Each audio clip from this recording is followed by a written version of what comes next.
భారత్ మాతాకి భారత్ మాతాకి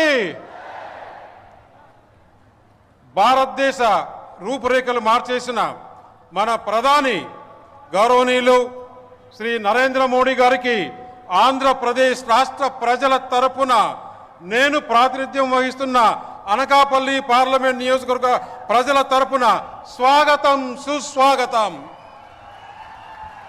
రాష్ట్ర గవర్నర్ గౌరవనీయులు శ్రీ అబ్దుల్ నజీర్ గారికి హృదయపూర్వక స్వాగతం. స్వర్ణాంధ్రప్రదేశ్ రూపకర్త ఆంధ్రప్రదేశ్ ప్రజల ఆశాజ్యోతి, 4వసారి ముఖ్యమంత్రిగా సారథ్యం వహిస్తున్న విజనరీ లీడర్ శ్రీ నారా చంద్రబాబు నాయుడు గారికి స్వాగతం సుస్వాగతం. అనుకున్నది సాధించే వరకు అహర్నిశలు శ్రమిస్తానని చెప్పడమే కాకుండా చేసి చూపించిన జన సైనికుడు, జనసేన పార్టీ అధినేత, ఆంధ్రప్రదేశ్ రాష్ట్ర ఉప ముఖ్యమంత్రి శ్రీ కొనదెల పవన్ కళ్యాణ్ గారికి స్వాగతం సుస్వాగతం. ఆంధ్రప్రదేశ్ ప్రజల ఆశాజ్యోతి, యువగలంతో ప్రజల మనసులు దోచుకున్న యువ నాయకుడు, యంగ్ అండ్ డైనమిక్ లీడర్ మంత్రి శ్రీ నారా లోకేష్ గారికి స్వాగతం సుస్వాగతం.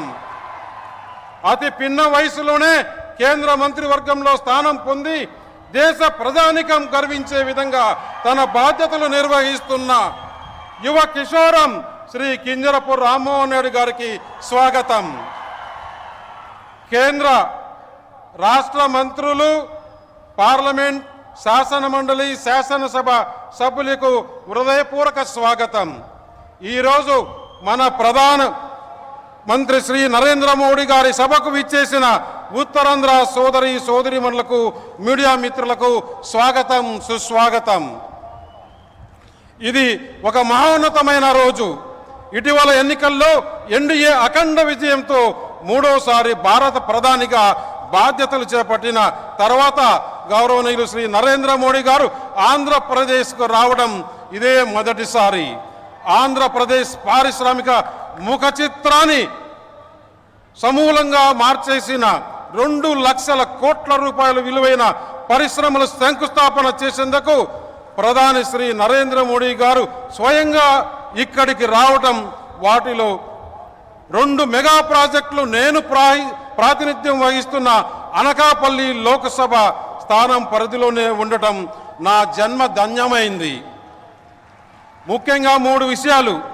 ఉక్కు సంకల్పంతో దేశాన్ని శత్రు దుర్భేదంగా మార్చి అభివృద్ధిలో, ఆర్థిక పురోభివృద్ధిలో తిరుగులేని శక్తిగా తీర్చిదిద్దేందుకు అంకుటిత దీక్షతో కృషి చేస్తున్న మన ప్రియతమ ప్రధాని నరేంద్ర మోడీ గారు ఆంధ్రప్రదేశ్ని దేశంలోనే అగ్రరాజ్యంగా, స్వర్ణాంధ్రగా మార్చేందుకు అలుపెరగని కృషి చేస్తున్న దీక్ష రక్షకుడు, 4వసారి ముఖ్యమంత్రిగా రాష్ట్ర ప్రగతి పథంలో నడుపుతున్న శ్రీ నారా చంద్రబాబు నాయుడు గారు నిరంతరం ప్రజాపక్షం వహిస్తూ ప్రజల కష్టాన్ని, సమస్యల్ని తెలుసుకుంటూ వారి కోసం అహర్నిశలు శ్రమిస్తున్న ఉప ముఖ్యమంత్రి శ్రీ పవన్ కళ్యాణ్ గారు.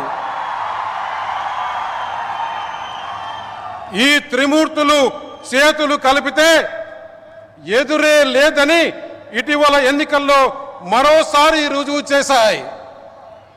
గత వైకాపా ప్రభుత్వంలో విధ్వంసకర దుర్మార్గపు పాలనలో రాష్ట్ర పారిశ్రామిక రంగంపై కారు చీకట్లు కమ్ముకున్నాయి. వైకాపా నాయకులు అరాచకాలు చూసి పారిశ్రామికవేత్తలు, పెట్టుబడిదారులు రాష్ట్రానికి రావాలంటే వణికిపోయేవారు.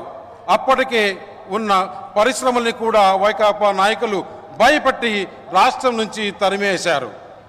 అలాంటి పరిస్థితుల్లో కేంద్రంలోనూ రాష్ట్రంలోనూ ఎన్డీఏ ప్రభుత్వం అధికారంలోకి రావటం, రాష్ట్రంలో విశేష పాలనా అనుభవం ఉన్న శ్రీ నారా చంద్రబాబు నాయుడు గారి సారథ్యంలో, అలాగే దేశంలో ప్రధానమంత్రి నరేంద్ర మోడీ గారి సారథ్యంలో బలమైన ఎన్డీఏ ప్రభుత్వం ఏర్పడడం పారిశ్రామికవేత్తల్లో భరోసా నింపింది.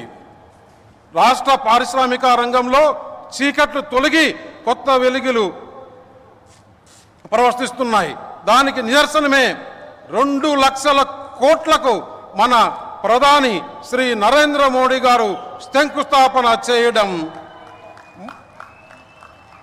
ఇదే శంకుస్థాపన చేయడం అంటే ఇదే డబుల్ ఇంజన్ సర్కార్. यही है डबल इंजन सरकार. दिस इज डबल इंजन सरकार. నేను ప్రాతినిధ్యం వహిస్తున్న అనకాపల్లి లోక్సభ నియోజకవర్గం వెనుకబడిన ప్రాంతం, పారిశ్రామికంగా ఇప్పుడిప్పుడే ఎదుగుతున్న ప్రాంతం. ఇలాంటి చోట 1,85,000 కోట్లతో ఎన్టీపీసీ గ్రీన్ హైడ్రోజన్ ప్రాజెక్టు ఏర్పాటు అవుతుండడం, 2,000 కోట్లతో బల్క్ డ్రగ్ పార్క్ని అభివృద్ధి చేస్తుండడం అనకాపల్లి నియోజకవర్గం చేసుకున్న అదృష్టం. 2 మెగా ప్రాజెక్టులు నా నియోజకవర్గంలో ఏర్పాటు చేస్తున్నందుకు వేదికపై ఉన్న త్రిమూర్తులకు కృతజ్ఞతలు. మా ప్రాంత సామాజిక ఆర్థిక ముఖ చిత్రాన్ని మార్చే శక్తి ఈ ప్రాజెక్టులకు ఉంది. లక్షల మంది యువతకి ఉద్యోగ అవకాశాలు లభిస్తాయి. రాష్ట్ర ప్రజల చిరకాల స్వప్నమైన విశాఖ రైల్వే జోన్ కూడా సహకారం కాబోతుంది. ఉత్తరాంధ్రకు ఇది వరం. అనకాపల్లి బెల్లానికి ప్రత్యేక గుర్తింపు ఉంది. ప్రధాని అనకాపల్లిలో ఎన్నికల ప్రచారంలో పాల్గొన్నారు. ప్రభావం ఏంటో కేంద్రంలో రాష్ట్రంలో ఎన్డీఏ అధికారంలోకి వచ్చాక రాష్ట్రాన్ని ఆయన అనేక వరాలు ఇస్తూ తీపి కబుర్లు చెబుతూ ఉన్నారు. రాష్ట్ర అభివృద్ధికి సంబంధించి రాబోయే రోజుల్లోనూ అనకాపల్లి బెల్లాన్ని మైమరిపించే మరిన్ని తీపి కబుర్లు ఆయన నోటి నుంచి వినాలని ఆకాంక్షిస్తున్నాం. मोदी जी, चुनाव प्रचार के दौरान आपने अनकापल्ली में सार्वजनिक सभा को संबोधित किया और अनकापल्ली के विकास को बढ़ावा देने का वादा किया था. केवल 6 महीने में आप अब तो वादा पूरा कर रहे हैं. That is Modi ji. हम आपके निरंतर मार्गदर्शन और समर्थन से आंध्र प्रदेश और देश को विकसित भारत के तरफ बढ़ाने के आता करता है. भारत माता की जय.